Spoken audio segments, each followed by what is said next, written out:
Happy Monday and welcome to Select Financial Capital's Real Estate News. Here are some of the top 3 real estate news stories of the past week to get you ready for this week.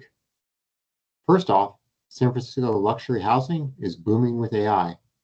San Francisco has reportedly seen a resurgence in home sales, especially in the luxury market, thanks to a booming technology. That's artificial intelligence. The city's connection to Silicon Valley is well known.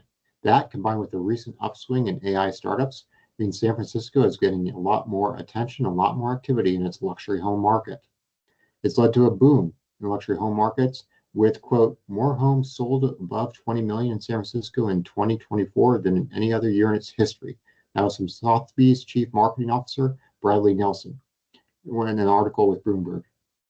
Most notable was a purchase by Lorraine Powell Jobs, the widow of Apple co-founder Steve Jobs, who paid around $70 million for a San Francisco mansion. That set a new record for the California city, according to the Wall Street Journal.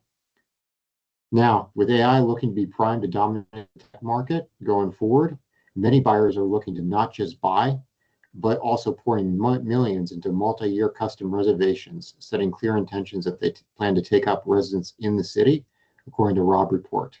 Well, looks like luxury homes in San Francisco are going higher. Moving on, New York office conversions are now under threat just when they were getting going. Turning unloved offices into apartments is becoming, or was becoming, a profitable venture. This potentially unlocks a new source of supply for New York City's crunched housing market. However, last week's mayoral primary victory by Democratic candidate Zoran Mandani, who wants to freeze rents on the city's roughly 1 million rent-stabilized apartments, poses a challenge. In theory, it shouldn't affect office conversions because there are new units coming in the market. And around 60% of New York's office stock is empty versus 1.4% in apartments. You'd think we'd be seeing more conversions. And turning those old workplaces into homes is starting to make more financial sense. A big reason for that is owners of distressed offices are getting more realistic about what they can sell their buildings for. And some buildings are getting picked up for 20 or 30 cents on the dollar in terms of what they're bought for at peak valuation. But rent freezes complicate things. This is how.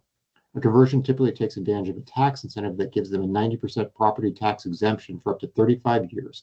But to qualify, 25% of the apartments in the conversion have to be rent stabilized. So here's the math. Developers can pick up old offices in Midtown Manhattan for around $300 a square foot, spend another $450 a square foot or so on the conversion, architectural fees and permits. Then top-notch conversions can sell upward of $1,000 a square foot. That's according to Richard Coles, founder of real estate investment manager Van Barton Group. But a rent freeze on 25% of those units makes the math a lot harder to flip those converted apartment buildings to investors for a profit. So just when conversion seemed like they were getting going, they may be sliding to a halt in New York. We'll keep a lookout for this. Lastly, mortgage refinancing surged. Redfin reported that new listings fell 1% year over year during the 4 weeks ending June 29th. That was the first decline in nearly 6 months, with would-be sellers taking notice of the slow demand. It's worth noting, however, that weekly average mortgage rates fell to 6.67%, its lowest level since early April.